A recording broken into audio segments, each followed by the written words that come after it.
Hey guys, welcome back to the channel. Let's see what we're going to work on today. Guys, we are back on the TJLS project. So got it sitting down on the lift. Obviously the wheels are just standing there. There's no suspension under it right now, but that's kind of the ride height idea that I'm looking for. Something like this that kind of sits low and mean. Certainly not your normal Jeep Wrangler stance, but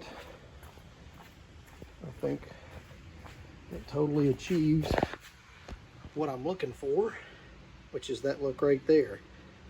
It's certainly going to be low but not slow, and we're really excited about this. Today, obviously this is just mocked up for a visual idea of what we want the ride height to look like. But today we're actually going to get it back up in the air and work on cleaning up this frame. So let's dive in. All right, guys, we've looked at this in some previous videos. Really rust-free Jeep. The only thing going to the back on the driver's side now is the stock brake line going back. Passenger side's wide open. May have talked about this in one of the previous videos. This is the actual stock frame. You can see just the reflection in it. This is from nothing but cleaning it up with just a little solvent on a rag and then wiping it dry. So we're going to clean as much as we can first and get it as close to this natural state. Then we'll wipe everything down with a brake clean, and then we're going to clean and bomb the bottom of this Jeep with some just good black paint. Probably going to use some of the turbo cans just because they cover so well, and we're just looking for consistent clean black under here. So going to get started on the old wire brush and getting the rag and solvent and getting all this stuff cleaned off. It's just years and years of not being cleaned or cared for, and I think the frame's going to clean up really good, to be honest. So excited about that. We'll get back with you here in a few seconds after we've made some progress and see where we're at. All right, guys, it's probably super hard to tell from the video, but I have lots and lots of old Jeep dirt on the floor. Air pressure, wire brush, rag, wiping it down. Got the frame, what I would consider cleaned and prepped. It's really clean, just dry steel. You can see the kind of reflection in it. The frame cleaned up really good. Got all the rear section, which is always in worse condition because it catches all the spray and everything from the front. But everything is just superficial. There's no structural rust. Everything's really solid. I'm going to take a drill bit and round out some of these holes that were kind of ovaled from somewhere someone had a hitch on it in the past. But have used air pressure and blown out all the cavities, pockets, frame, and body braces. There's no dust or debris in anything. So we're going to use air pressure one more time, do a good look over, and then we're going to start laying some base or foundation coats of paint on the frame and the floor pan. So here we go. All right, guys, here we go.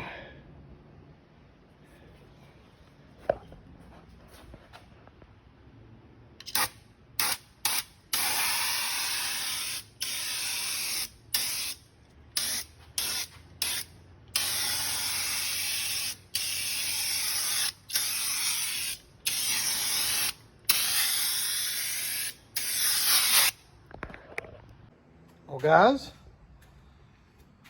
the frame is painted. Again, I haven't done the firewall or the inner fenders yet. That'll be its own project. But I've got the frame, believe all sides of the frame painted. We'll lift it up in the air now and take a look at the bottom. All right, guys, again, with this project, we're not going for a show car. We just want something that's clean and dirt and rust free. Frame cleaned up and painted really nice. Got all the floor pans shot.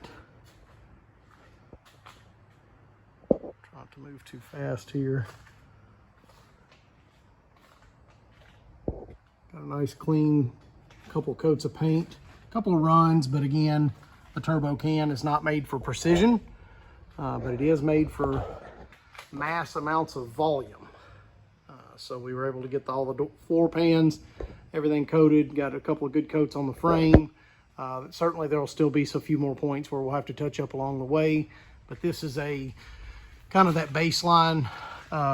Gives us the opportunity to double check the frame as we're being detailed and going over everything to look at it, to paint it. Again, nice clean, you know, reflection in the frame. And when this totally dries and it's completely done, it'll have a near factory look of just kind of that semi or satin finish. But did get good coverage, and really pleased with the way the frame came out. The condition of the frame is going to be really solid. Now that we've got the bottom side of the Jeep really cleaned, we can focus on the firewall and inner fenders. And when we get that done, then we can start hanging suspension, get this thing sitting back on some axles. We've got that 8.8 over there, and the two-wheel drive axle that I'm going to put new ball joints in this weekend.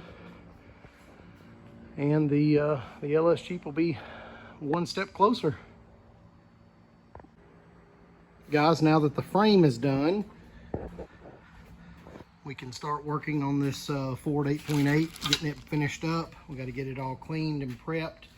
Going to go ahead and you know, service the fluid and everything in it before it goes in the Jeep. Probably going to pull it apart, pull these dust shield backing plates off of it.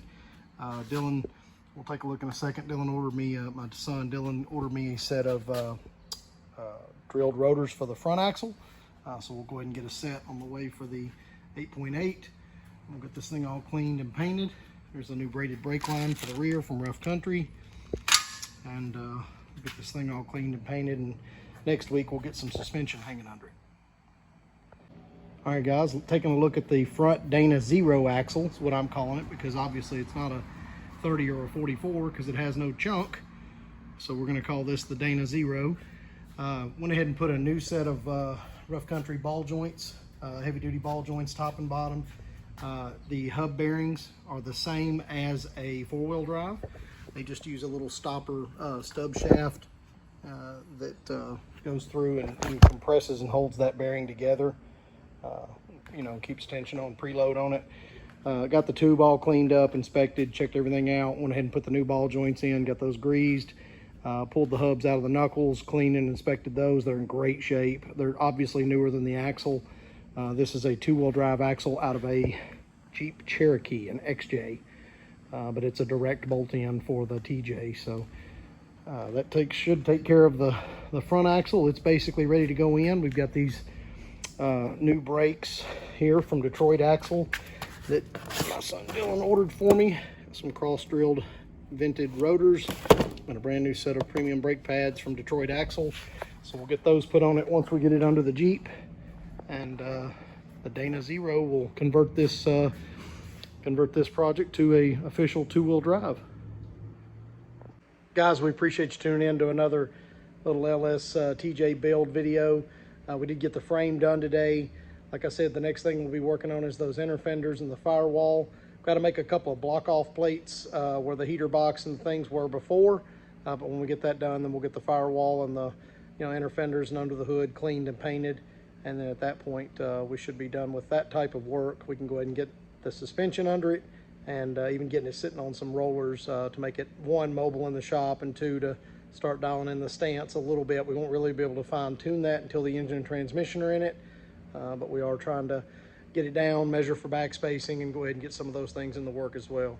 Appreciate you guys tuning in. Remember to check us out every day on Richter's Off-Road Performance on Facebook.com.